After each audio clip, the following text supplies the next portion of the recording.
It is 1 o'clock. Good afternoon. I'm Lucas Panzica. Breaking news in the NFL after Monday Night Football. The Giants fell to the Tampa Bay Buccaneers 30-10, and the Giants have fired offensive coordinator and former Cowboys head coach Jason Garrett, according to a report by Pat Leonard. Also, the Houston Texans cut running back Phillip Lindsay earlier today. Speaking of running backs, the Titans have signed Dontrell Hilliard to the active roster. That is, according to his agent. The Titans are back on the practice field for a walkthrough today.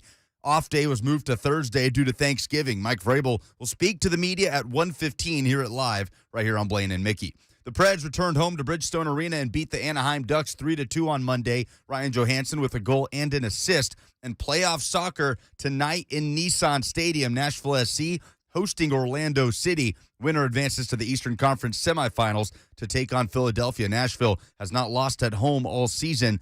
Kickoff at 7 p.m. The club also announced on Monday the new stadium at the Fairgrounds will open a month ahead of schedule on May 1st of 2022. For all your foundation repair and waterproofing needs, visit USSTN.com. Breaking news at once on your home for the Titans and Vols. This is 104.5 The Zone.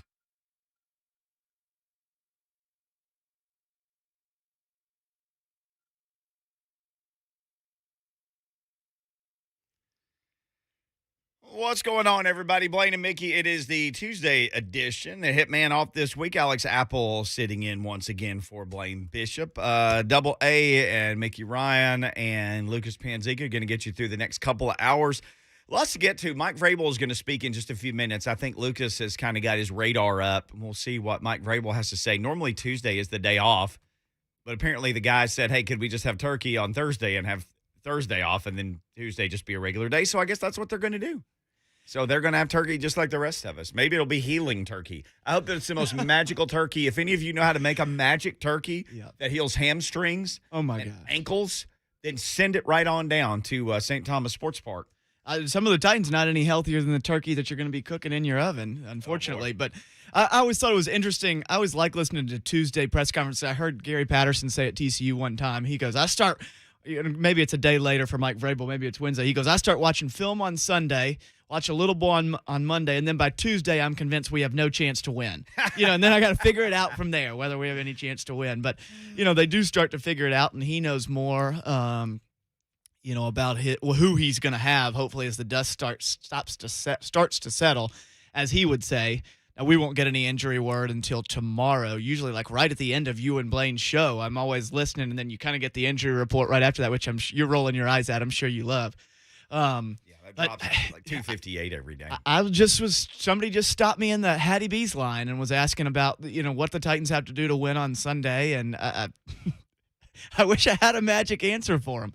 Play better, and it's really got to start with the defense, I guess. You know what's nutty is they got to run the football. They got to run the football well, and they're going to have to run it a lot. That's just how they can win.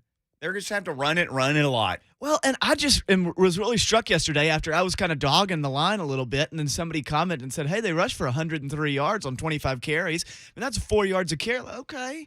That's not a horrible stat line, but it just felt like they had no ability to run it when they really needed to on Sunday.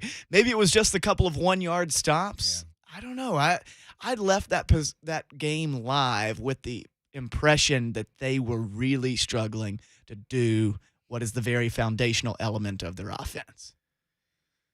Well, they had at one point on a poorly spotted ball, I thought they had literally second and less than one, and they couldn't get it, and they lost a yard with Peterson, and then they threw a 1 yard pass. A 1 yard pass, which is hard to do. And it got 1 yard. And then Peterson, I guess, got stuffed again. That was the 3 plays. They gave the ball away on downs twice in that game. They had another one, as we talked about yesterday, where Tannehill, with, 9 seconds left, if there had been 11, they could have at least kicked a field goal. There was like 9 left, so they get the somebody actually tweeted me and said, why did they call that a 10-second runoff with only 9 seconds? I said, because it's 10. Whether there's 1 second left or 10, that's what it's called. So the guy was like, oh, thanks so much. Now I get it. But they just poo-pooed away so many opportunities, even for just 3 points. And over the course of that game, 3 points would have mattered a whole lot if you stack a few of those on top of each other. Yep. And I know Bullock missed an extra point. I get it. And who knows what the field goal kicking would have been like in that mess. But there were just so many times where drives stalled and they wound up getting nothing, not even 3. And, there's always this argument about when do you start chasing points in a game and when do you settle, field goals won't beat this team or that team. Well, field goals would have beaten the Texans. Field goals would have beaten the defense played well. They played well enough. So field goals would have beaten them. Now, you go play Kansas City in January, You might as well leave Randy Bullock on the bus. That does you no good. Yeah, unless he can kick extra points and, kick it in the end zone on kickoffs. What's just an interesting change, though, for them is they have been using the run to set up the pass the whole time that they've had Derrick Henry. Now they're having to use the pass to set up the run. It's just a different mindset, and maybe that is the difference. I don't think they're using the pass to set up the run right now. I don't think they're good enough throwing the ball. But, ideally, with this crop of running backs, maybe that's how you parse that. You use the pass a little bit more on first down to set up the run, and maybe you start to get some linebackers on their heels instead of on their toes coming downhill, and you've got a chance to get a crease for Peterson or Deontay Foreman, whatever it might be. But that is a total mindset change. I don't know if a team is capable of that in the middle of the season, or you just ride this out, see how it goes. We had David Beauclair on yesterday. He's covered this team since there's been a team here, and, we were talking about, I asked him, how do you think the running back carries get divvied up? And he kind of talked his way through each one of the players, and, his answer surprised me. He said about Foreman, well, this has never really been a 20-25 carry guy in the NFL. He's never been that. So maybe he's not going to be that guy now because he's never been that guy. That makes sense. If you've never been something at this level, it might be hard to become that. And he talked about Dontrell Hilliard, and he said he really kind of made people forget the absence of Jeremy McNichols a little bit, but he's not the biggest guy. I looked today. He's listed at 5'11", 202, which is kind of like if you said build an NFL running back, that's about the size that a lot of people would nowadays build. It is. Literally like 5'11", 202. But I don't know if he's a guy. He had 8 catches and 7 carries. He had 15 touches. When was the last time a Titans running back had 8 catches? I don't even know. I don't even know if we can go that far back and figure that out. But he had 8 catches. I think there's a role for this guy going forward, and we'll give game balls later on the show, and he may get a couple from me. He played special teams too. Well, and Greg Cosell would talk a lot to us about, if we had him on right now, about getting big plays in the offense. It's just incredibly difficult in the NFL to sustain 12-play drives consistently. They got a lot of big plays from Derrick Henry when he was active. Yeah, who are they going to get that from right now? It is just going to be hard. And to your point, David Beauclair kind of arrived at, well, I guess we hope that Adrian Peterson is the guy, that he keeps getting better and better and better, and you can give it to him. But 4-yard carries from Adrian Peterson, while effective, are a difficult way to build and move your offense, right? Because you're going to rely on playing sound, and one holding penalty screws that drive. One turnover ruins what was 10 plays of productivity. When you can't make big plays, that's you nailed it. One mistake, a sack, 7 yards, then suddenly you're in 3rd and long, and they haven't protected Tannehill very well in any of those 3rd and obvious passing situations. Yeah. And then you can't run the ball anymore on that drive. And they're really not even attempting long passes. When was the last time you just felt like somebody got behind someone on a 9 route, and whether they completed it or not, they at least threw it? I can't even remember one. Well, this was David Beauclair. Here's the quote. I had to find it on my own Instagram. He said, "The hope is that 36-year-old Adrian Peterson can keep getting a little better, a little more back into rhythm." You're pinning your hopes on that. Now, this guy, he didn't go to training camp anywhere. He had no offseason anywhere because he wasn't on a roster. So if you want to say, okay, game 1 for him was that was the offseason, and then game 2 was training camp, and then game 3 was the preseason. His development's going to need to be expedited to try to get him up to speed. Now, he's got instincts, and he's got things that a lot of guys don't have, but he's also 36, and he hasn't played football in a long time. Not since the last game of last season until these last 3 weeks. And if you remember, Alex, it's not like they brought him in and ramped him up for a week. Like, he played the week he got Here you go. Yeah, welcome. Hey, count on your instincts. Hope you're in shape. He said in his press conference, I'm going to have to get things back. He said, my eyes are still good, meaning his vision he can still see. But it feels like they're still trying to sort through who is who. And for now, even Beauclair, and we've talked about this guy gets 2 series, and this guy gets 2 series. And for now, Dontrell Hilliard's going to be the 3rd down guy. You know, maybe none of those guys can tote it 20, 25 times. I don't know, but I'm really just going to call this game a Vrabel game. He's got to figure out a way to coach these guys up. He's done it a couple times since he's been here. He seems to do really well when the back's against the wall. When you'd say they don't have any chance to win this game. It's his best coaching. And how are they going to win on Sunday? He's going to come up with something that most of us aren't talking about in a way for them to make a couple of plays that will make the difference in the game. And it's going to come down to turnovers. You can't turn it over 5 times. Yeah. You got no chance if you can't force at least the Patriots to give you one and don't give them any, right? That's been the difference the last 2 weeks. The returner for the Saints gives you one, you capitalize, you win the game by that margin. Yeah, one. And we all know what happened in L.A. They ran out on the Rams and kind of did what the Texans did in the second half. Second half, Titans in L.A., run the ball, play a little bit conservatively. I think the defense will be all right. Lucas is telling us we need to take a quick break. We're going to try to catch Mike Vrabel live to get the latest on. They're literally doing a walkthrough today instead of a practice. They are not practicing. They are only doing a walkthrough. Let's take a quick break. We'll try to come back, find out what Mike Vrabel's got to say on this Patriots week. This is Blaine and Mickey. It's 104.5 The Zone. Special guest Alex Apple filling in for the Hitman.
Blaine and Mickey, 104.5 The Zone. Alex Apple filling in for the Hitman, waiting on Mike Vrabel to start his press conference. Tim says, I'm not sure any running back on Twitter. I'm not sure any running back is going to succeed behind that old line that was on the field Sunday. They were getting blown up nearly every play. Hashtag be better. Tim, we've talked a lot about the offensive line, brother. We have. So we are trying I was to be killing better. them yesterday, and everybody said it's not the offensive line's fault. There you go, Tim. Mike Vrabel speaking now. Let's hear from the coach live here on Tuesday.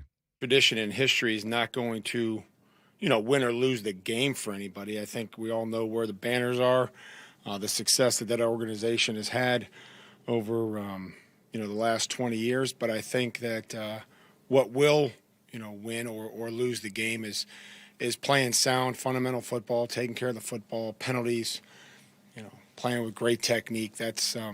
That's really what they've done. It's been impressive the last 5 weeks. Mike, what do you think has made Mac Jones such an effective quarterback so early in his career? Well, I think that they, he's well coached. I think he's talented. I think he's really got a great grasp of their offense. They've been able to run the football, playing on short fields lately, not taking a ton of chances. I think when it's there down the field, he's, been accurate, but they've just been playing very complimentary. The play action game set up very well. Protection has been, what you would expect it to be. And, I think that's really what the product is from what I've seen. Can it be harder to get into and stay in a rhythm with running backs in the running game when there's three guys dividing the carries evenly as opposed to one guy having the lion's share? I've never played running back. I don't know. All we can do is be ready to go when our number's called. That's the situation that we're in. And, I'm sure we could look around the league and see the teams and the different scenarios that run the football with other guys. Tampa Bay ran it for 120. I'm sure that they ran Fournette. I'm sure that they ran Ronald Jones. Hopefully we can block when we call the runs, and that whoever the running back is in the game can execute it and make good cuts and break a few tackles and take care of the ball. Patriots defense had a bunch of opt-outs last year, but they're obviously playing really well at this point. What kind of makes that difficult to game plan for them? What do they do so well? The opt-outs? No. Players that are playing for them now. Oh, they're good players, so they're very good up front with technique. The technique in which they play. The linebackers are physical. The guys on the edge, whether that's Judon, Van Noy, Collins when he was in there, they ask him to rush. They ask him to cover and set the edge. So secondary is physical, reroute players, and they're taking advantage of overthrows. They're taking advantage of mistakes by the opposing offenses. How do you make the timing work this week with the guys in on game planning day? How do you make the game planning timing work? Today will be first and second down. Tomorrow will be first, second, and third. Friday will be third down and then move the field. When did you guys do all of that? Did you have a long night last night? I think we kind of knew what the schedule was going to be. Thanksgiving's been on the calendar for a while, so I did my best to let everybody know what the schedule was going to be, and it's kind of how we went with it. You've seen, Nick Westbrook, his success grow. Confidence grow, and how's the confidence in him kind of grown along the way? Sure. We've always had confidence in Nick. I think he's, developed. I think he, when you catch a lot of footballs, which he does, going in towards the middle of the field, there's a lot of trust there that the quarterback is going to put the ball where it needs to be, that he's going to catch it, and there's usually going to be contact, after that. So that's something that Nick has done a nice job with. He blocks for us. He plays on special teams. He knows multiple positions. So those types of players are very valuable to a team. And, I think, again, he probably built some of that confidence, Jim, on special teams. I can remember, in training camp, doing a competitive period where, you kind of the whole team's around there, and it's the gunner versus, two guys holding right. You remember that? And two guys holding him up. And Nick, some of you guys are shaking your head that you remember Nick, winning that rep in front of everybody, and I think that kind of started it. But we've mentioned this before, where guys, start to build some confidence in this league as a young player on special teams. What can Dez do maybe in a week if he knows he's got more of a role as opposed to stepping in relief? What can Dez do? Dez can just be ready to go, be ready, be prepared, for multiple coverages, be prepared in practice for contact down the field, be ready to block when he's supposed to block. Same thing we'd ask everybody to be ready to do. Earlier in the season, after a game where the offense had a few turnovers, I remember you dedicated a period of practice to sort of working through those things and emphasizing that. Do you do anything similar this week? Well, we've always, there'll always be, whether we take care of it or not, we're always doing it, every day. It was the additional time, and I'm sure that, tomorrow we'll have, some more time allotted to those things. And but that's not something that we just do as a reaction, Luke. We're doing it every day. It was just that particular week we probably added 8 to 10 more minutes of it. Which is Hollister's experience factor into bringing him back, and does he need much tuning up if he was to be called upon, or how do things? Well, we've had Cody with us for a while. We've always liked his versatility. His toughness, his ability to play on special teams, his ability to learn multiple positions. Very similar to Nick in their play strength and their size, and he's always been watching him compete on the practice squad and in the show team. Excuse me. It just was that he wasn't ready to go up until this point. Dontrell Hilliard showed you in the last game to kind of inspire more confidence from you guys in him. Yeah, speed, and hit it the runs he hit with a burst, and was able to function in there in a very uncomfortable setting of all of a sudden he's learning the third down, he's learning the 2-minute, and then now the second half turns into somewhat of a 2-minute game, and he handled that, and he jumped in there and returned kicks for us too. So we'll keep working with Dontrell. Some of the guys, they go to like outside wellness shops or recovery shops. How do you approach that? Like, is that something that you welcome for them to, take that extra effort to, especially in the midst of all the injuries you guys are dealing with? Yeah, I'll say this: I'm open to doing whatever is going to make our players feel better. I really am. I believe I have the utmost confidence in what we're doing here and our staff. I tell that to the players. We ask that they kind of let us know who they go to, because if they're that good, then we should hire them. They should be here helping the rest of them. So we are aware of all those, most of them, I would say. Communication with Todd, myself, Frank, John. But it's real, It's just like everybody's got a trainer now. Everybody's got somebody that yeah, they have all got them, and so, it's just kind of part of what the life of the NFL is, with the different seasons and the people that they feel comfortable with in the off season. We share with them their right to a second medical opinion. I've been through all this as a player, so it's not like it's new for me. But we just ask that there's a line of communication, so that if we're doing a treatment, that maybe there's not some sort of treatment that would be in any way negative, or counterproductive to what we were doing.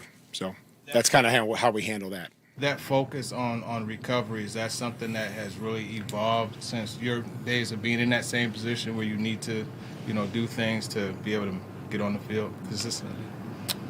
Well, I think just technology and science has changed, so much. There wasn't PRP, injections and things that helped heal muscle or any of the other things. So that's certainly something that's new. There's a lot of things that have changed since I played. Do you appreciate, guys like Ben and Roger, who are, probably less than, obviously less than 100%, but there's still a lot. willing to get out? There's a lot of those guys, John. So I would hate to stop the list at Roger and Ben, but, I think that those guys being north of 30 and the position that they play, those are two good guys to start with, but very conscious of the rest of the guys as well, that are doing it and that are far less than 100%. Let the old curmudgeons earn a little bit more credit because of their age, like you said? Do the old guys get a What's little curmudgeon? That's what me and Koharski are often called, curmudgeons. Don't reference Koharski. Is that like old? A grumpy old man. Yeah, grumpy old man. Well, then, yeah, you can say that. We're just trying to do whatever we can do to get these guys ready to go each and every Sunday. Look at how they feel, talk to them, see what the practice schedule should look like, and treatment and recovery, lifting. Those guys all and everybody does a great job of trying to get right every week. Your no excuses, next man up kind of approach come from your days in New England and what you kind of learned playing under? There's a lot of things that we do, that I do on a personal basis, on a coaching basis. How I try to help, Tyler or Carter. I learned a lot, in 8 years there, whether that be from Bill, assistant coaches, Mr. Kraft, the players. Learned a lot from the players that we, teammates. So, again, you have good experiences throughout life, and you try to take some of those things with you as you move on. You mentioned the confidence that Nick gained by playing special team. You've talked about Monty Rice with that too. For someone like Dylan Radins, who isn't going to be running down covering kicks, I'm curious, is there any kind of equivalent chance to get that confidence or I guess impress? Yeah, or an improve. And that's I think Luke, that's a great question, and that's something that I've been trying to figure out as some of these younger guys up front, on both sides of the ball, is how you can get them to improve.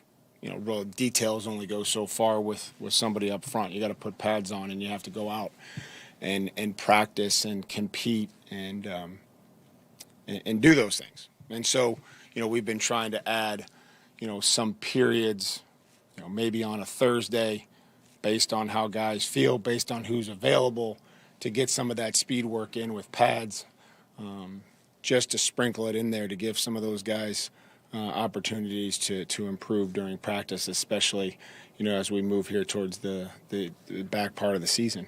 Hard is that for a guy like Radins, who you said this would be quick, Robbie? I thought it would be. I thought we covered a lot of ground yesterday. We haven't seen you in a long time, a guy like Radins, who obviously was a standout player in college and so forth, a high draft pick. How difficult maybe is that, kind of mentally, not to be playing too much in his rookie year, but to stay up and to stay. Well, I'm not going to comment on how difficult it is. I think that would be something that Dylan, could best address. All I know is that there's a willingness to learn. I see him in here a lot. I see him in here often. I see him here working out. I see him in there studying. When he has had the opportunities, I see a level of effort and finish and competitiveness. Just needs to continue to improve and get better. Mike, what's the challenge 11 games in of trying to make those corrections on mistakes from this last game? Mike Vrabel meeting with the media today. The Titans sent out a release earlier. The hope was he might, and he doesn't normally talk about injuries except on Friday. The hope was that he might mention it today. Obviously, a lot of other things that he talked about with the media assembled there. The hope was, Alex, he might get into some of these injuries and who did or didn't practice, because the media doesn't have access today. They're essentially just doing a walkthrough. So if you wonder about the health of a team, again, if you're just joining us, Mickey Ryan, Alex Apple sitting in for the Hitman today. If you wonder how beat up this team is, we got a notice earlier this morning. Today's practice has become a walkthrough only, no stretch up, no stretch, which stretch literally is what you think it is, no warm-up periods. They're just going to do a walkthrough. So that tells you how beat up they are. And Mike Vrabel played, 14 years in the league, played for 3 different teams. And, as he's pointed out before, Alex, he was everybody you could be in the league. He was the young guy looking for a place. He was the guy who had his spot on a team and lived his role. Then he was the old guy kind of hanging on later in his time in Kansas City. So I think he understands, being a player, the nature of what it is to just get through a season. They've done this before. Heck, they've done it this year. So really curious to see what happens because look back at the inactives last week. They put Bud Dupree on IR so you can scratch him till after the bye. Jackrabbit, Jeremy McNichols, Greg Mabin. So that's two of your cornerbacks. David Long, who they could have really used chasing around Tyrod Taylor early in that game when they lost outside contain. Rashawn Evans, Nate Davis, Jeff Swaim. The hope was maybe he'd get into a little bit about who you might get back there. Well, I think that's what most coaches would describe as a successful press conference. I talked for 15 minutes. I said absolutely nothing of consequence, gave no specifics on game plan or individuals, but was able to sound eloquent and talked about some other things and got out of there. He doesn't have to give it till Wednesday. Yeah. I'm not surprised that he didn't give it. But, last year they played the Bills on a Tuesday. Did they even – I don't even think they got a walkthrough in. If they got maybe 1 day of walkthrough, didn't practice. He has done a pretty decent job of playing the fiddle and pulling the strings of what the team needs. If they don't need to practice to stop whatever is ailing them, stop everybody from getting hurt seemingly on a week and turning up a Wednesday injury report that's got, between 10 and 20 guys on it, by all means. I mean, can you fault that? They literally don't have very many guys to even go, right? In a basketball practice, you need 10 guys to practice. You can't practice 5-on-5. I'm not really sure they'd have 22 guys that need the reps that are going to make them better and more prepared compared to a walkthrough in a live portion of practice. I mean, it's possible. I'm not out there. I mean, that's almost where we're at. It's interesting. Dontrell Hilliard was a guy that Vrabel got asked about, and he mentioned, him getting more reps and getting more familiar with different things. The one thing about not having a full practice and leaning more on a walkthrough is you're not getting even like a half-speed type rep if you're Hilliard. The other thing I can't help but wonder about is we saw Marcus Johnson pull up in the game and pull up hamstring-wise. You're already down Julio Jones. He's on IR. You're already iffy with A.J. Brown. He left the game. Remember, he banged up his hand on the first pass thrown to him. Then later he got walloped over on the sidelines, and that was the last we saw of him. There's a report yesterday from Rap Sheet that, he had some tests done and preliminary. It was good results, but he was going to have more tests done and then more results, and I haven't seen anything since then. So you've got practice squad receivers. You got Kinsey, who everybody knows about, the training camp darling. You got some of those guys. At this point, you have to make a call outside the building. Do you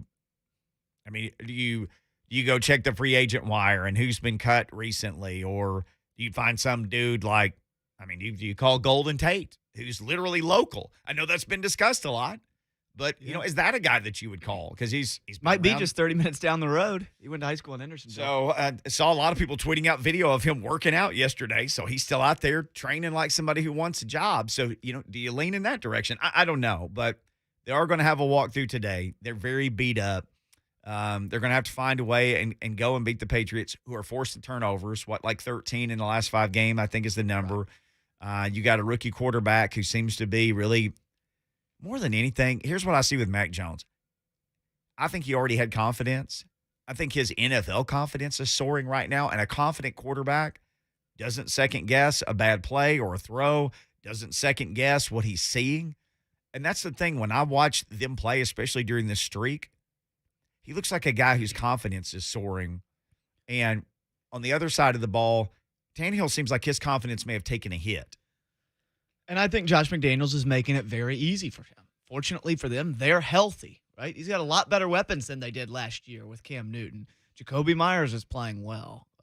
Kendrick Bourne, Nelson Aguilar, kind of speed types, very pedestrian, middle-of-the-road NFL receivers, but competent, and can make some big plays. And then you've got the 2 tight ends, Hunter Henry and Jonnu Smith. Jonnu Smith is basically their second-best tight end. He's got 22 catches this year. But you know how dangerous he can be. You get the ball in his hands, he can turn a 3-yard gain into a 10-yard gain like most tight ends can't. Right now, if you throw the ball to Jeff Swaim, it's a 3-yard gain. You threw it but you might have thrown it last year and it becomes a 13-yard gain. That's a big difference athletically wise. And I think Jeff Swaim's actually done a wonderful job, exceeded expectations, and filled a void that Anthony Ferkser's kind of left open. If you're talking about bringing guys off the scrap heap, a Golden Tate, somebody else, you name it, they're not going to help you much in New England. right? You're not bringing him off to help this week. Even if you signed a guy today, he can get a little bit of the playbook. You're going to run some strategic packages maybe where he's involved if you really feel like you need to utilize him. But other than that, you've got to ride with the guys that you've got. You better hope that A.J. Brown's healthy. And the big question just becomes, so scrap heap guy, and scrap heap has a real negative connotation. I mean, some of these guys are still fit to play in the NFL. They just didn't have a role at a given team. Are they better than Des Fitzpatrick right now? Des Fitzpatrick seemingly made a couple of mistakes. He did score his first touchdown. He played okay, and give the guy credit for sticking it out in what's been a tough rookie year. Seemingly made a couple of mistakes that led to interceptions last year. If you're throwing out just insert replacement player here, can they run that route and learn the playbook quick enough to fill a void right there? I mean, that's sort of, you're not talking about something that's going to ultimately move the needle all that much. You're talking about being able to play and put something together, like we were talking about. If you've got to make a 10-play drive because you're lacking your explosive players, can you count on guys that are out there to do the right thing for 10 games, 10 plays in a row? The answer seemed to really be, I'm not sure after Sunday. And I think that's the biggest thing. I'm not going to overreact to losing one game to the Texans. They're beat up. They're back. They're banged up. They played bad.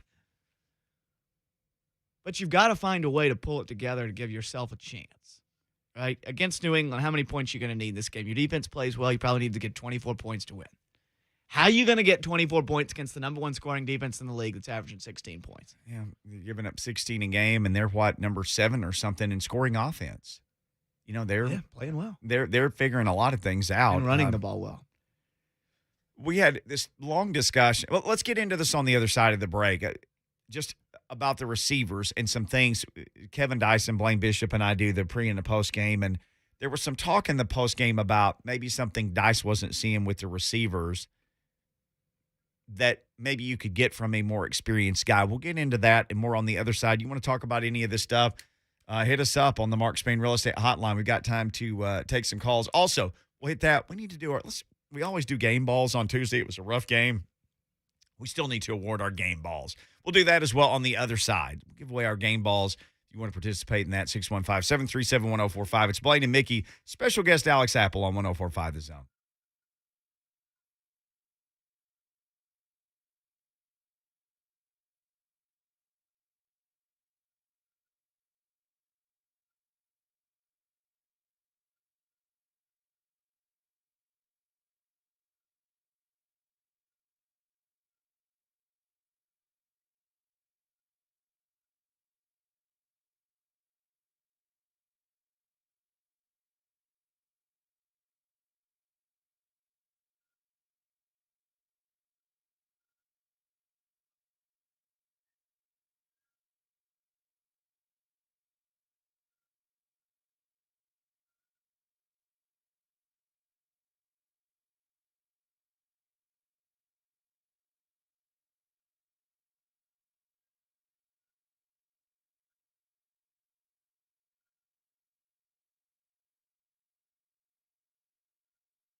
Blaine and Mickey 1045 The Zone. Alex Apple filling in for the Hitman. We'll give our game balls here in just a second. Point that I wanted to make was this. We got into this discussion after the game. Some of those interceptions, some of the balls that were thrown, there was discussion about maybe receivers not attacking the ball, maybe not coming back for the ball, maybe not making just a full-on play on the ball, as who's Desmond King, who was a Titan and is now in the Revenge Texans. game of sorts. Where he was, kind of able to box out Dez on a play and take a ball away, that kind of thing. And so when we're talking about if they have to acquire a receiver, a veteran receiver, I want somebody who's just a junkyard dog. Somebody who'll fight somebody, punch him over. A little attitude. Little attitude. So I think a little attitude goes such a long way. I mean, I think it's infectious in the locker room, and I think that is great for young players. Right? The one Desmond King interception, he just beat Des Fitzpatrick back to the ball. That's a want-to thing. I didn't even think Des Fitzpatrick ran a pretty good route. Yeah. So I went back and watched it. He set the guy up. He got a step on him and then let the ball, a little underthrown, a perfect throw. He can't do that. But lets the guy come back underneath him. That's a want-to. And that kills you as a coach and as a player. You know, you've got to be accountable to your teammates, too, watching that on tape on Monday. I guarantee you he wishes he had that rep back. Not the end of the world. I mean, not the world's most mistake. We don't need to write the guy off because he had that happen one time. But this is you, man. You are finally getting reps. You've waited 11 weeks for this. Let's rumble. And I think Golden Tate, you could throw out a list of 10 names. I could probably, give you my opinion of their attitude on the rest of them. But maybe that's what the offense needs. It's a little bit pedestrian right now and moving backward. Well, with AJ unknown, we don't know anything about him. We know he left the game, and we know that Julio is on IR, and we saw Marcus Johnson pull up lame in the game, literally grabbing his leg and stopping on a play. So you need some experience in that room right now. I mean, you need some experience to maybe get you through a few games here. So we'll keep our eye on what might or might not happen there. Again, we played a lot of Mike Vrabel earlier, hoping he might mention anything about that just because of the craziness of this week. No can do from Vrabel, though. Just a regular press conference. He got into some other stuff. All right. This is the segment each week where we typically do our game balls. We give away game balls to Titans who we thought played the best on offense, defense, special teams. Lucas Panzica, Alex Apple, Mickey Ryan getting you through the next hour and change here. Time now for game balls. We usually let Lucas go first. He's the youngster. We let the young people, we let the young people go first. I usually end up taking at least one of Blaine's or one of Mickey's. But yes, I'm doing this knowing you're going to steal the thunder on one of my people. I'll go last then. Nick Westbrook-Akina is going to be needed this Sunday against New England. Still don't know, like you said, what A.J. Brown's deal will be going in, but they're limping. He might be number one, guys. Numero uno. He might be number one. Wide receiver one. I mean, well, all the talk about him was wide receiver two before the Titans acquired Julio Jones. He might be wide receiver one like he was in New York against the Jets. But over 100 yards, and he is gaining on Julio Jones's yard total for the season. Certainly has more touchdowns. Julio doesn't have any. But Nick Westbrook-Akina, Mike Vrabel talked about it. We just heard him in his media availability. Been good on special teams, developed some confidence. They're going to need him again on Sunday. But I thought he played pretty well. 7 catches, 107 yards, long of 46. Had that one big play down the middle. All right, you going to do all three of yours, or we want to do offense, all of us defense, all of us special teams? I'll go. I mean, defensively, I'll give it to Jeffrey Simmons. He didn't get home once. The Titans didn't have any sacks against the Texans on Sunday, but 5 tackles, a TFL, a pass defended, continuously getting double, triple team, and he was still winning on the line of scrimmage. Really where they struggled was containing, right, to Rod Taylor whenever he'd break the pocket. But I still thought Simmons was disruptive. And on special teams, I'll give it to Hilliard. I know certainly you could give it to him on offense, but he had to step in for Marcus Johnson after leaving with hamstring issues and did a pretty nice job returning kickoff. You stole 1/3 of my thunder there. Okay, Alex, you go next. Okay. Oh, you're okay. I don't want to steal any more of your thunder. Offense, Dontrell Hilliard, first game week action since week 8. He played no offense in that game. I went back and looked. He only played on special teams. He was 8 for 47. 8 balls he caught. 8 balls for 47 yards, 7 for 35 rushing. Dontrell Hilliard on offense. On defense, I went with Jayon Brown. He had 14 tackles. He didn't have David Long. He didn't have Rashaan Evans. He had a bunch of more inexperienced guys out there playing alongside him at linebacker at times during the game, either a rookie or some journeyman guys. Still led the team by 6. He had 6 clear of anybody else tackles-wise, and the defense did enough to win that game. Special teams, this is where Lucas got my thunder. Dontrell Hilliard returned 3 kicks, about 22 yards per kickoff return. He didn't fumble on a day when everybody else couldn't keep their hands on the ball. And the other thing was, I looked. He had 2 tackles in the game, which he doesn't play defense, so they both came on special teams. 2 special teams tackles, 3 kick return. Dontrell Hilliard was the player of the game. It's just a crappy game. He did catch a break, right? Fumbling the football into the end zone where Ferkser falls on it. And then he had 1 drop on a screen pass. But overall, it was a good day. Should I give my game ball offensively to Anthony Ferkser for finally getting in the end zone? Well, I don't know if you're going to get another chance based on how this season is going. You want to give? No, but I was going to mention on special teams, Hilliard having the 2 tackles, and that's a great way to keep yourself on a roster. That's what Nick Westbrook-Akina does so well. He can do a little bit of everything for him. I think Vrabel loves him. He makes plays, and he is dependable. He is in the right spot. And that's, you've looked at a guy that stuck around and kind of played an outsized role when you look at him physically, and he doesn't, nothing to write home about with Nick Westbrook-Akina, kind of tall, relatively good speed, but nothing jumping out at you. Yet here he is week after week on the field offensively.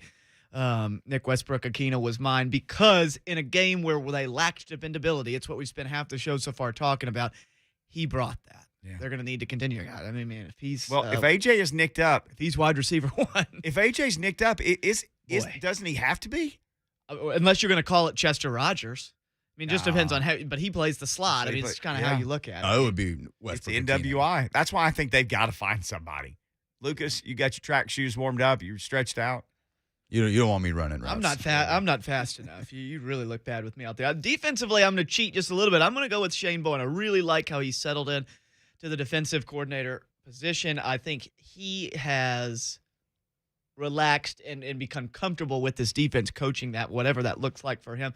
His communication is streamlined. And the reason I give it to him is just because the defense in a game when they played solid did not create many big plays, right? There wasn't a sack, it wasn't a strip sack, wasn't an interception that really could turn the game. They only gave up 19 points and 100 and something yards, 190 yards. That's really good against just about any NFL offense, and the best play that they gave up was on a jet sweep, right? The secondary was actually pretty good for lacking a couple of guys, but I think Shane Bowen has come into his own. You hope that he can devise a game plan that's able to attack a rookie quarterback, right? Yeah. Great defensive coordinators can do that. We'll see if he can do that. Offensively, the options are slim. I was going to try to be different than you all.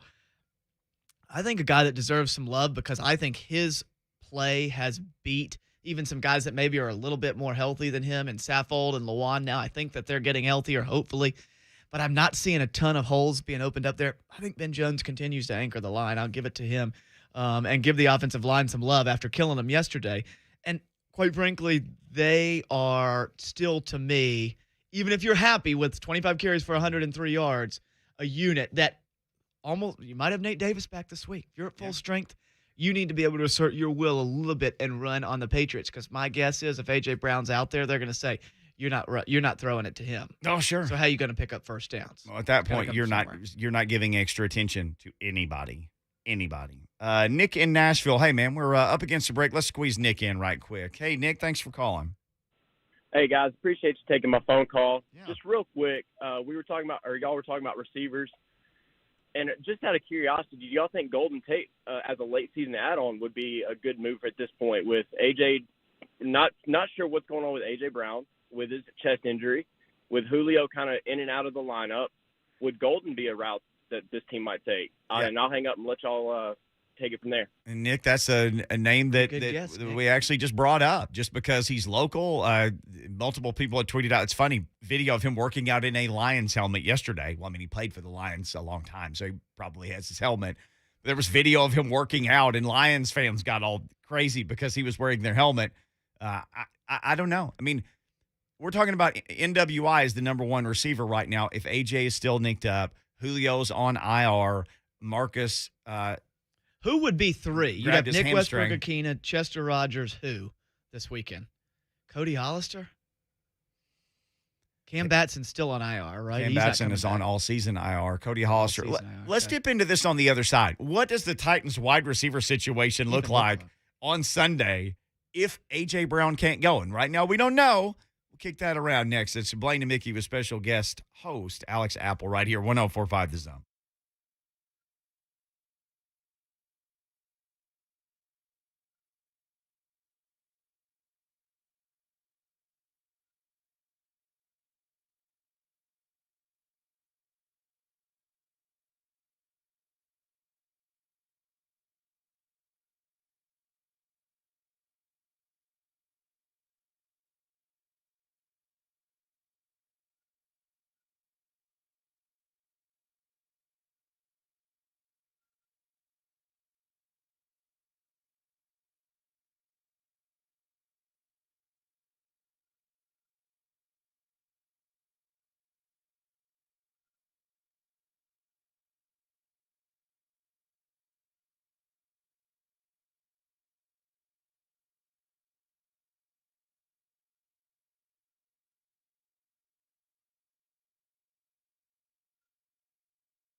It is 2:02. Good afternoon. I'm Lucas Panzica. Titans back on the practice field for a walkthrough today ahead of Sunday's game against the New England Patriots on the road. Bit of Titans news. According to his agent, running back Dontrell Hilliard has signed to the Titans active roster. Also around the NFL, Pat Leonard reporting the Giants are firing offensive coordinator Jason Garrett after last night's 30-10 loss against the Tampa Bay Buccaneers on Monday Night Football. The Preds returned home to Bridgestone Arena and beat the Anaheim Ducks 3-2 on Monday. Ryan Johansson a goal and an assist. The Preds improved to 10-7-1. College hoops, Belmont went south to face LSU and lost 83-53 to the 5-0 Tigers. Tonight, the 4-1 Lipscomb Bisons are at Tennessee Tech. Tennessee State headed to play the Nebraska Cornhuskers in Lincoln for an 8 p.m. tip. And the number 1 and 2 teams in the country face off. Top-ranked Gonzaga plays number 2 UCLA in Vegas for a 9 p.m. tip and a rematch of a Final Four thriller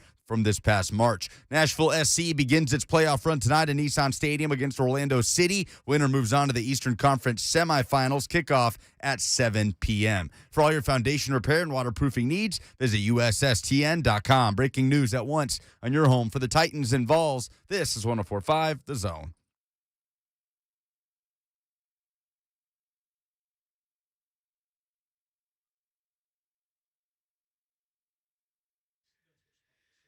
Blaine and Mickey, 104.5 The Zone. Coach Mack breezing through the studio. We're going to have him on real soon. He's got a couple things he's got to settle up with Rhett Bryan, but look forward to visiting with Coach Mack. And then Buck Reising is going to join us around 2:45. So A busy hour here. we're So whatever you're doing, just stop and listen. Stop what you're doing and listen.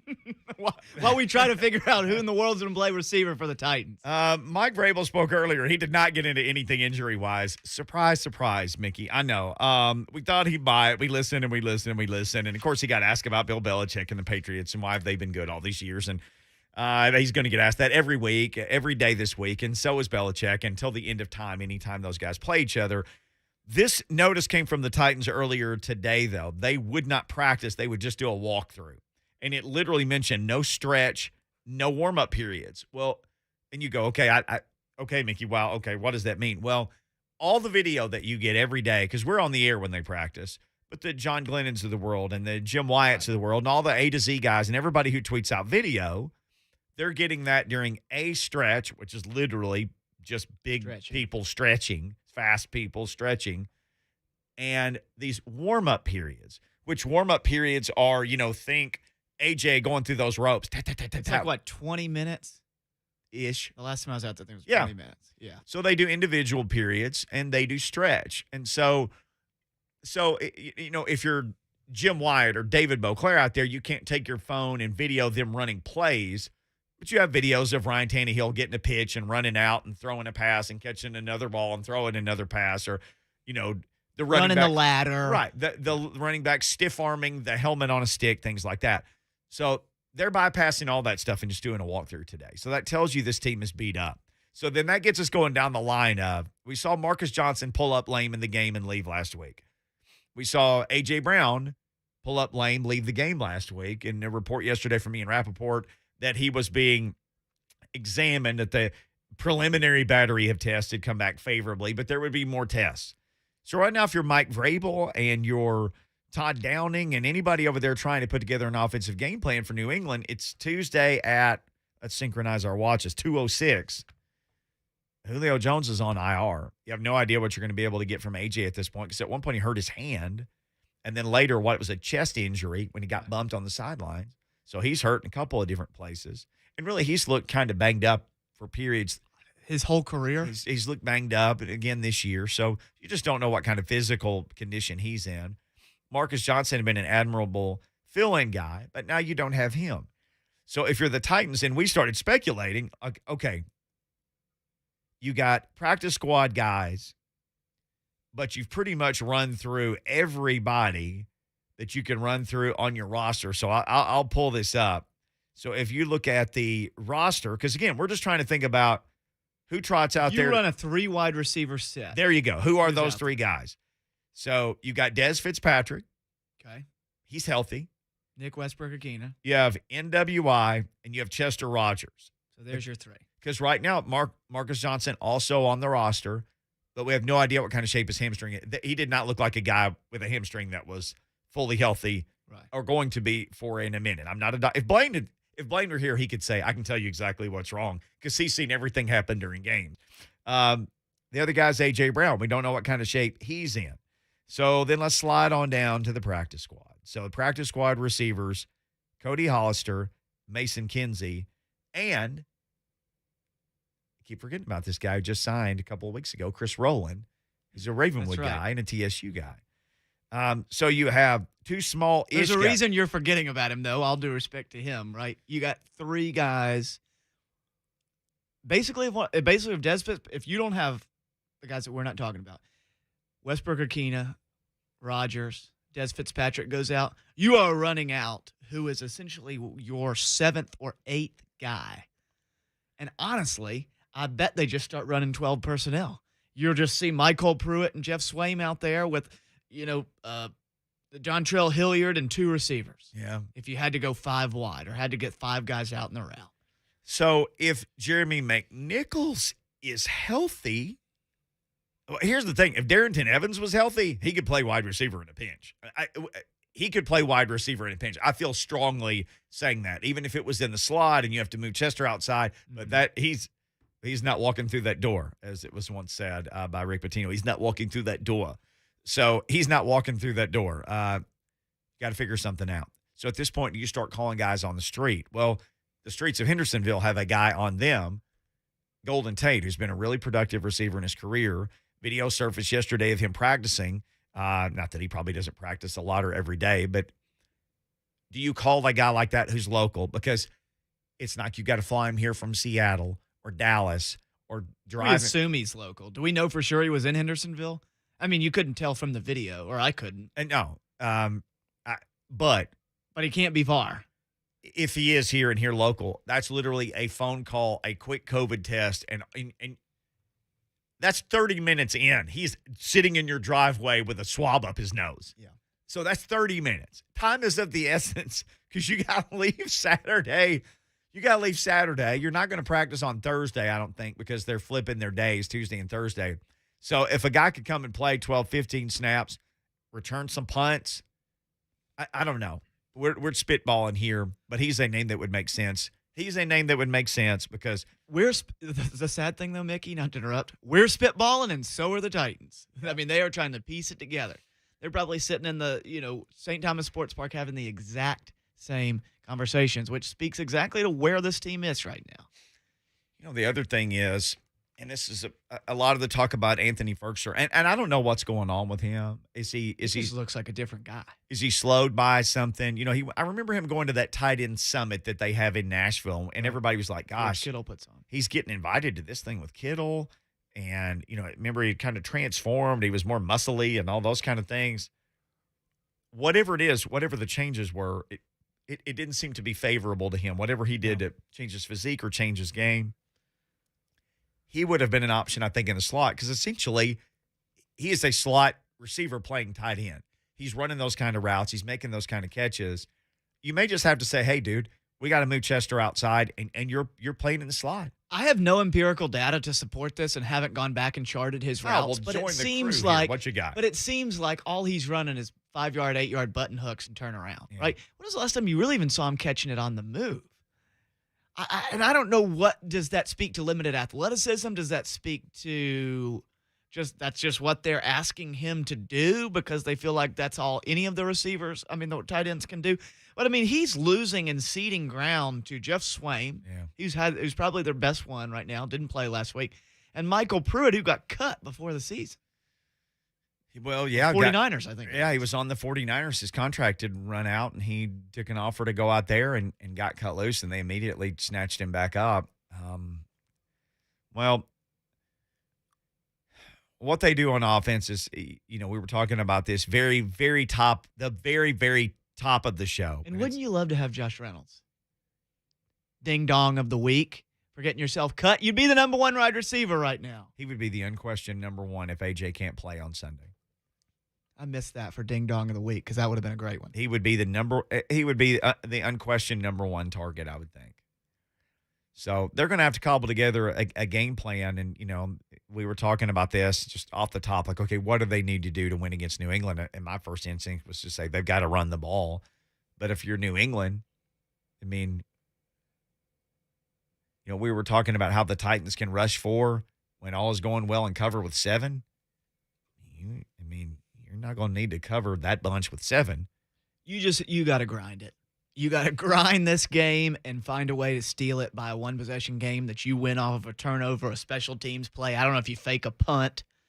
We're reacting this. Though, Mickey, I do wonder if we're a little bit overreacting. This is the same team largely that played against the Saints. Yeah. We saw them play terrible against the Houston Texans, and here we are wondering how in the world they're going to beat the New England Patriots. Just like I said, Gary Patterson would watch tape on Sunday and by Tuesday figure his team had no chance to win because you can watch those other teams and you just wonder how are we ever going to contend with what they've got going on, right? From a pessimistic skeptic's view.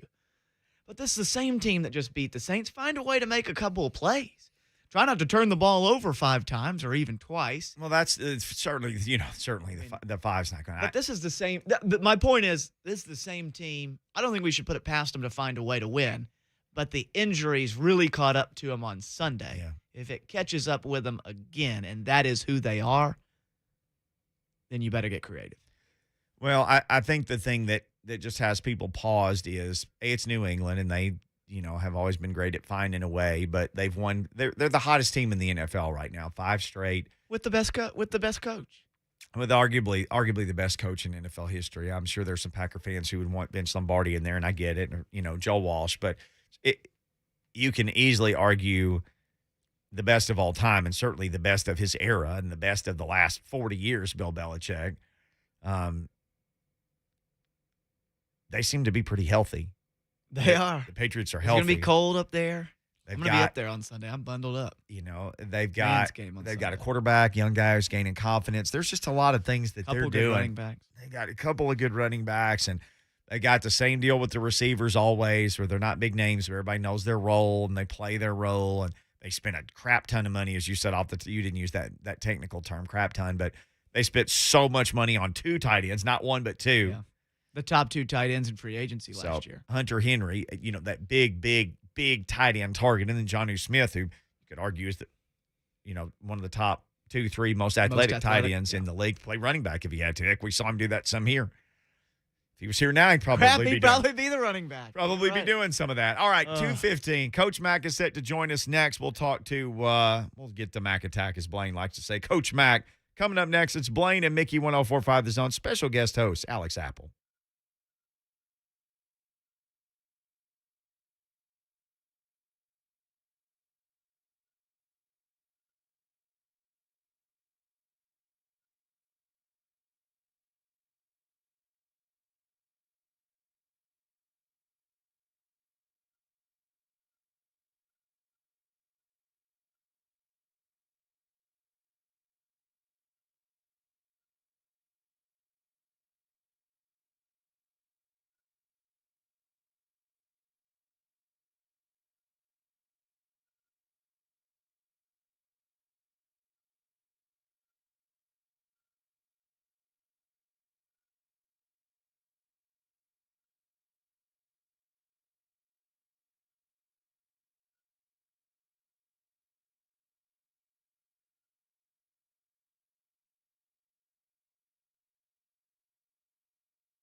Blaine and Mickey, 104.5 The Zone. You hear that music, it only means one thing. It is time for us, the thing that Blaine calls the Mac Attack. Coach Dave McGinnis joins us for his weekly visit. Coach, happy Thanksgiving. How in the world are you doing? I'm doing great. Mickey, Alex, happy Thanksgiving to both of you guys. I'm glad to be able to be here in person with you.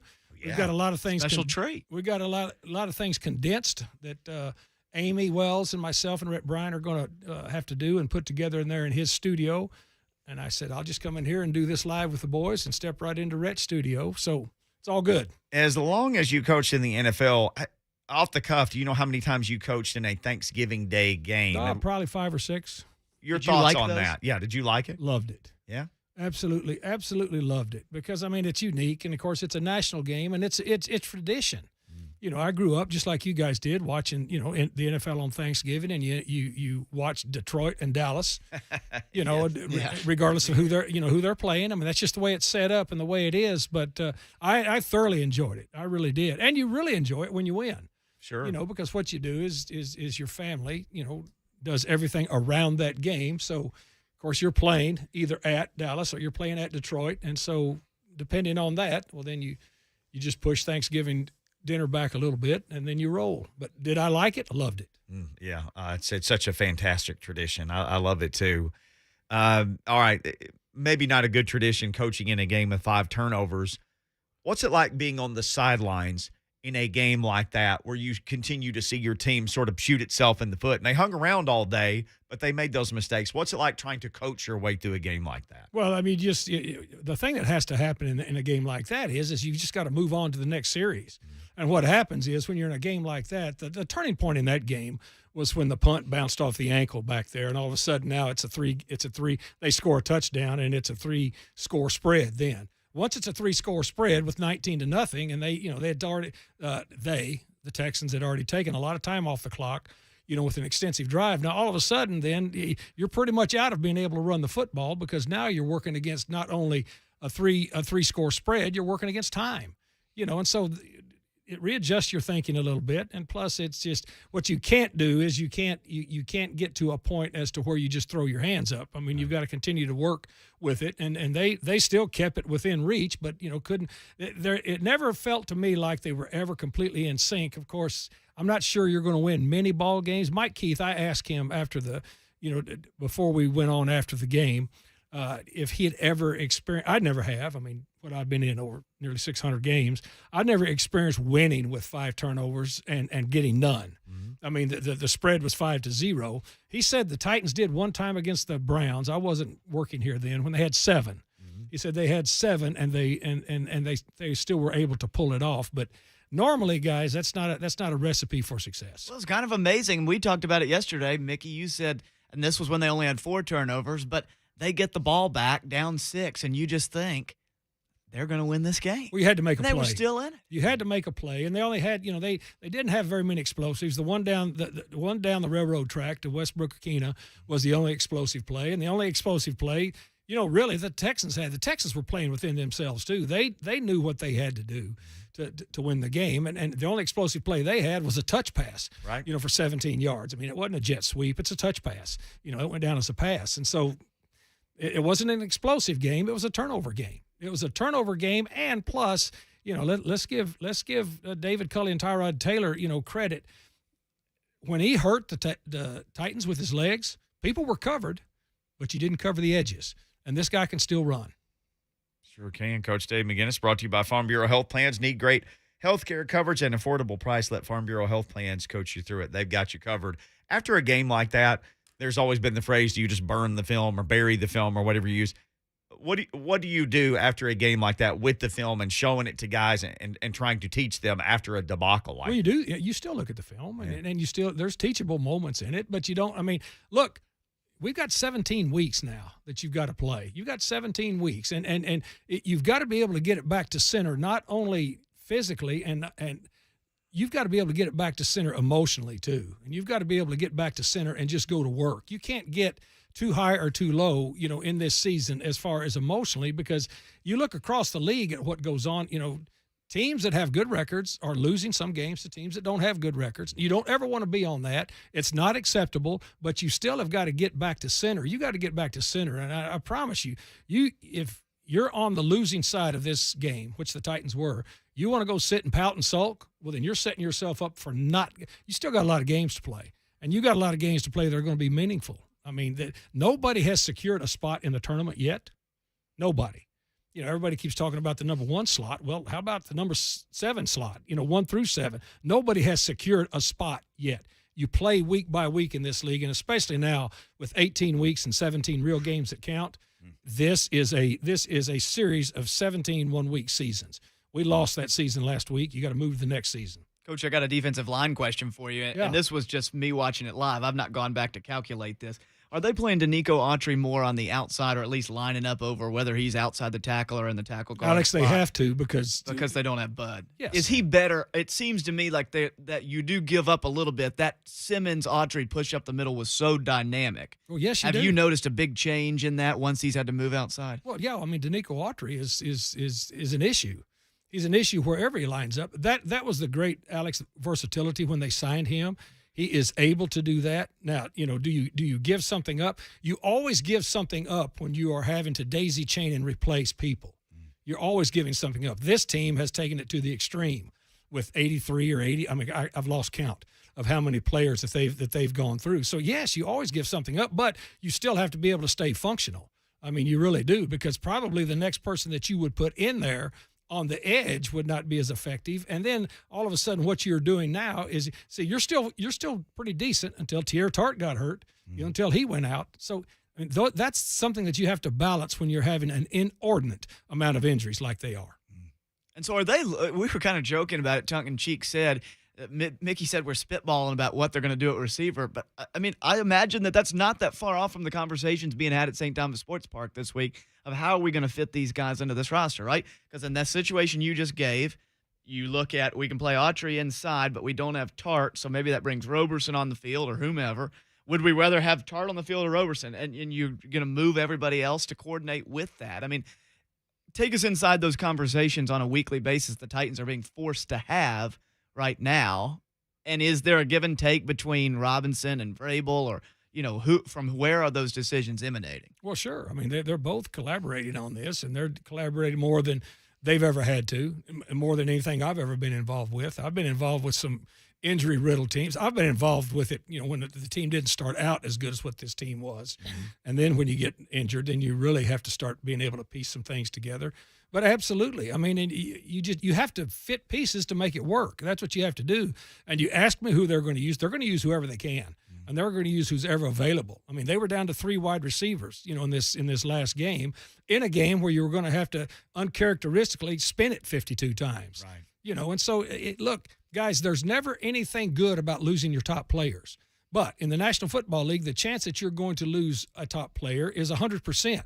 It's just that most of the time you don't lose them all at once and for an extended period of time, and then don't get them back for an extended period of time. That's been the real issue this year, is we've had guys that are hurt that are not able to come back in, and then the replacements get hurt, and the people that were hurt that they were replacing aren't ready to come back in either. So now you're just digging deeper layers. And that's tough on game day because people around here love college football. Well, when your college football team suits up at home, there's 105 guys out there. There's 2 of a bunch of numbers. Your favorite NFL team suits up, 48 every Sunday? Well, yeah, and here's the other thing. I mean, it's just not a lot of bodies. No, there's not a lot of bodies, and that's what the National Football League is. And really, guys, it's better than it's ever been because of the 16-man practice squad and the rules as to where you can bring guys up and then they can revert back to the practice squad without exposing them to waivers. I mean, if the Titans right now weren't in this COVID-related issue with practice squad that allowed 16 people and also altered the rules as far as being up and down on that, they'd be in some serious problems. Yeah. Because that would have made it impossible. I mean, and especially now with the 3-week rule when you put them on injury reserve. It used to be when you went on injury reserve, you're done for the year. Right. So, you work within the system that you have, and so you have to work through whatever. And here's the other thing: nobody cares. Nobody cares but you, because I mean, and all your opponents love it. I mean, they're sitting there love it. They're reading the injury report saying good. because we talked about positioning for this tournament. You got a lot of people right now. Everybody in the AFC is behind the Titans, and they're all looking, going, I sure hope they continue to lose people, so that if they drop down and we move up, then it's you're playing Donkey Kong there. And so the thing that happens is that you've got to make it work every Sunday, Monday, or Thursday. Whenever you play, you have to make it work, and that's just the life in the National Football League for coaches, front offices, and locker rooms. Well, Jack Nicklaus said, "I'd rather be lucky than good," and I imagine people in St. Thomas Sports Park are understanding that. I mean, but do you just call it bad luck? No. Are the Titans having bad luck? Well, yeah, it's bad luck because you can't predict injuries. I mean, you can't predict injuries. You can't predict injuries. And it's hard. Human nature is to wallow in your own sorrows when you hit bad luck. You can't do that, but I imagine it's got to have Mike Vrabel's hair turning gray. No, it really isn't, because look, he understands. He gets it. I mean, you've got to get it. I mean, it's just like Bill Belichick in New England. You got to move forward. There is nothing that you benefit from worrying about what you can't control in the National Football League, because everything moves on a schedule so fast, and everything comes up, and then it's live and in color when you play. I mean, you can't worry about what you cannot control. You cannot control injuries. The only thing that you can mitigate and control is how healthy or not healthy your team is, how much you're able to at least get them meaningful work during the week, so that you give yourself a chance to compete. And that's what he's been doing. I mean, his practice schedules have been masterful, with what the people that he has. I mean, he's got, I get to watch practice every day. I know what he's doing. And so he has guys out there that are able to go through what they're doing now that wouldn't even be able to be on the field if you were just, obstinate and stubborn enough to say, all right, we're going to put pads on Wednesday and we're going to go. It's not like that anymore. It's just not like that. And particularly for the Titans now, just because of the number of people that are not available. I mean, legs are valuable at all times during a National Football League roster. Legs right now at this time of year, really valuable. Coach Dave McGinnis, our guest. Patriots are doing a lot of things right. They're taking the ball away. They're being efficient on offense. What are you seeing with the Patriots now, especially they started 2-4 in this 5-game win streak? I've watched every game so far. I've studied every game, and I really started at the front watching them to see they're a different team now than they were. What they spent $160 million guaranteed money to go out and bring in a veteran squad. He didn't like what he had last year. He wasn't real fired up about being out of the playoffs. So they completely washed everything. They drafted a rookie quarterback that they knew would fit what they are doing and committed to him and said, here we go. Then they brought some veterans in, and as I said, dedicated $160 million guaranteed dollars to get it going. And they are a much better team now, especially in this 5-week spread, than they were at the beginning of the season. And he knew that was going to happen. I mean, he built this thing to be ready to make a push, and that's what they're doing. When you watch them, it's not anything complicated that they're doing, but they're doing everything so efficiently. And then what he does so efficiently is every week he attacks, what is going to bother the opponent. And so that's what I see. And defensively, I mean, they've really put up some numbers lately. I mean, they did a number on our friend Arthur Smith down there, on Thursday before they got this mini bye. But they're not doing anything exotic defensively. People say, well, they must be. They're not. I mean, they're just playing. I mean, you hear Mike Vrabel talk about it, and you hear me talk about it all the time. Defensively, they're lining up 5 people across the front. They're setting an edge. They're building a wall against the run, and then back in the back end, they're going after people and being aggressive. And offensively, I mean, I give Josh McDaniels a lot of credit with what he's done with Mike Jones. And Mickey, we sat here and vetted him coming out when we talked. And I told you, this guy, if he goes to the right place, will be able to play pretty quick because he understands ball. And he understands what he's seeing on the other side of the line of scrimmage, both pre and post snap, because you saw him do it down there at Alabama. And so he went to the perfect spot for him to go to. And plus they've got a running game around him. They've got 2 backs that they can hand it to that are moving, and now this offensive line has coalesced and come together. They brought Henry in there. They brought Jonnu Smith in there. Jonnu's not getting a whole lot of work in there, but, I mean, what he can be. So here's what they are. They're a very efficient football team. They're an efficient football team that if you let them jump out ahead of you, you're going to have problems. You've got to keep the game when you're playing them, because once they get out ahead of you, that's what they did to Arthur down there. They strangled him. They've only given up 20 touchdowns the whole season, playing some really good football defensively.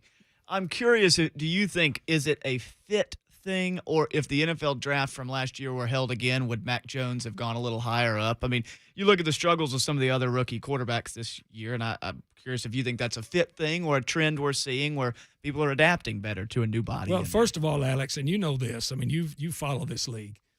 If you're drafted high to a team, you're going to a bad team. So you're going to a bad team. And so if he'd have been drafted higher, he'd have been on a bad team. You know, because people were looking at him and say, well, this guy's not quite as athletic, you know, as Fields, you know, and clearly Trevor Lawrence is the number one guy. And they, you know, people wanted to, and it happens in the draft all the time at any position, but especially the quarterback position. The further you go getting towards the draft, the more holes you start to poke in people. And so he went to a perfect team because he just didn't. I mean, he wasn't that oh my God athlete. But you dug, and then you had to have a really good idea of what you were going to surround him with early. And then the other thing, Alex, that I think is to Belichick and Josh McDaniels' credit, they committed to him. Here's our guy. But if he had been drafted earlier, would he have had the same success? No, because he'd have gone to a worse football team.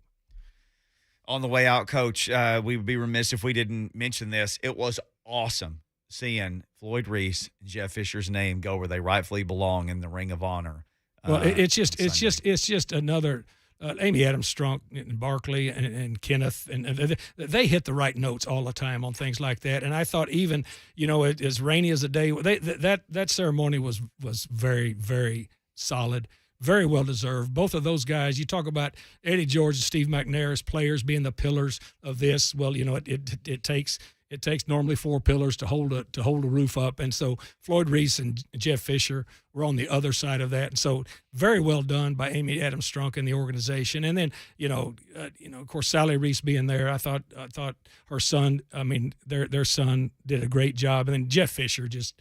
You know, he did exactly right. I mean, it was pure Jeff Fisher when he first got up there. When he first got up there and said, and oh, by the way, you know, still be on the rules committee. Oh, by the way, that wasn't, you know, but it was so right and it's so good, and you could tell that it was heartfelt by everybody, and the fans that stuck it out in the rain saw it, and it means a lot. Their names are up there forever, and rightfully so. And as I said, I give Amy Adams-Strunk and Kenneth and Barkley and that group all the credit in the world. But these two guys, I mean, Bum Phillips going in, and then these two guys now, I mean, you're doing all the right things, honoring the people that this franchise was built on, both in Houston and in Nashville. Amen. Coach, thank you. Great stuff. That Always just a flew pleasure, by Coach. in a blink of an eye. Is that it? That's it. You're free. Well, I'm not free because now no, under obligation number I've got to go 37. Yeah, I mean, I was on WEII in Boston today, and you know that was good. They were. Would they ask you anything interesting? Well, yeah. I mean, they're very complimentary of Mike Vrabel. He's held in very high regard up there. I promise you that. And they, you know, it's those guys are they get it too. They've been around enough good football that they get it. They've also been around. They understand. You know, sometimes it's not going to be perfect.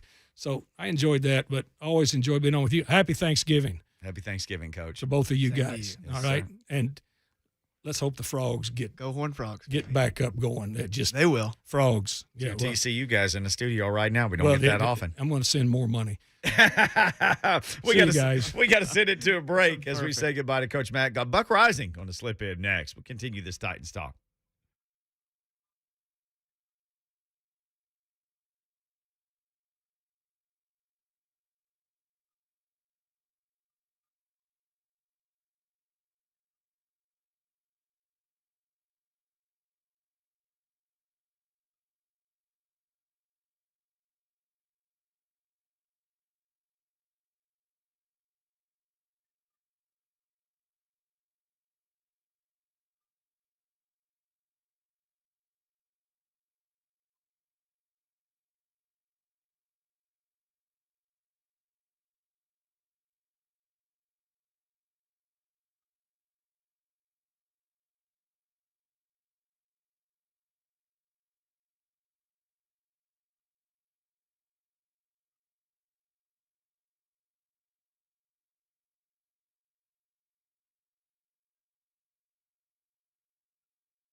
Blaine and Mickey, 1045 The Zone. Alex Apple filling in for the Hitman. Happy Thanksgiving. Travel safe out there, whatever you're doing.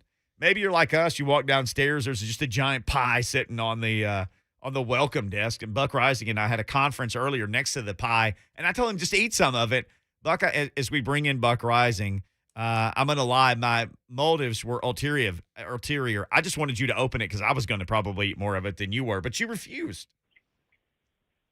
I did. Well, and in part because I got a text from my friend Gary Ashton, who brought the pie to the station, and I myself have my own pie that's being delivered tomorrow, courtesy of Gary.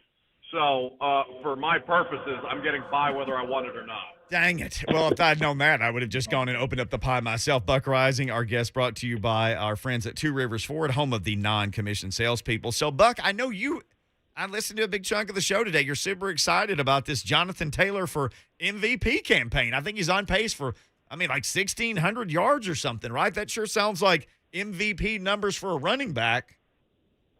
Yeah, if there was only a running back that had just done it for 2,000 yards and didn't receive a single MVP vote, then maybe a 1,600-yard running back could have MVP and could have all of these nice things that running backs don't get to have. And I hate it for Jonathan Taylor because now I sound like I hate Jonathan Taylor, and I don't hate Jonathan Taylor. I hate us. I hate media. I hate people who are tweeting after the Colts beat the Bills, because apparently that's all you have to do to be an MVP candidate is beat a stinky Bills team.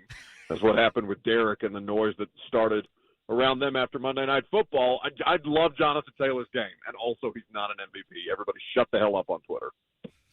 Which take do you like better, the Jonathan Taylor for MVP or the guy who, what is this, a Facebook comment, thinks that Ryan Tannehill should be a receiver and we're going to play Logan Woodside at quarterback? That's my favorite. That one takes the cake. That I would inject like a drug into my veins. That is among the stupidest things I've seen. I've gotten many stupid things sent to me in my life, and I love everybody who listens and interacts and engages with all the content that I produce, even the people on Titans Facebook, which is a particular kind of suffering. But that is the dumbest thing that I've ever seen in my life, and I'm certain it'll make an appearance on the dumbest thing in sports on my show tomorrow. Buck, what was your biggest cause? I'm going to throw a curveball at you. Biggest cause for optimism after the game on Sunday that we all sat through? That the offense, outside of, the just back-breaking interceptions, the offense wasn't bad.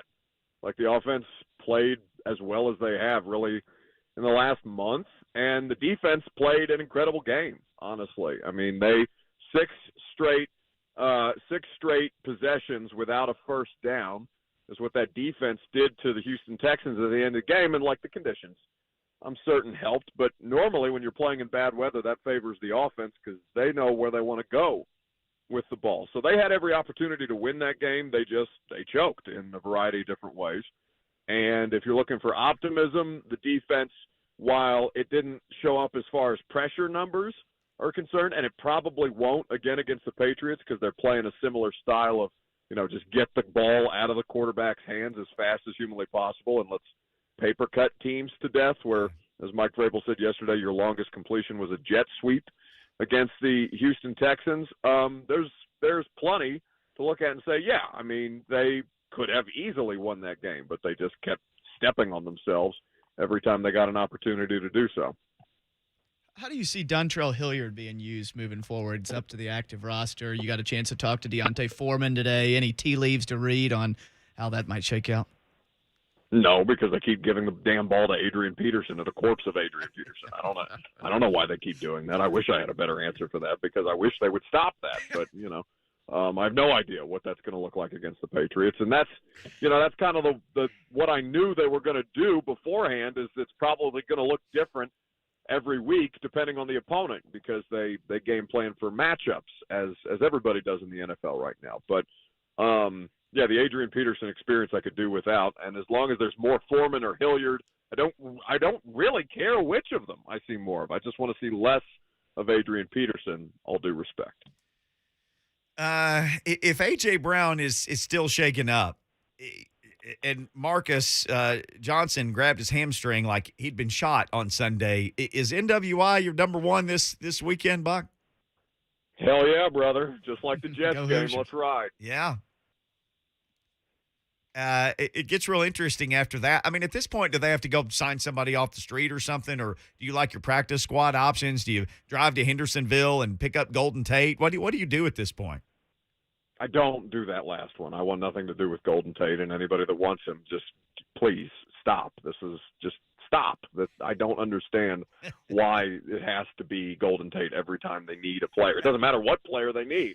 Apparently Golden Tate is the answer to all the problems. I mean, you're not going to bring anybody this week that's going to help you for Sunday, right? You're asking a player who's been on the street, unless he's spent time with your team at some point on a practice squad, which there haven't been guys out there that have.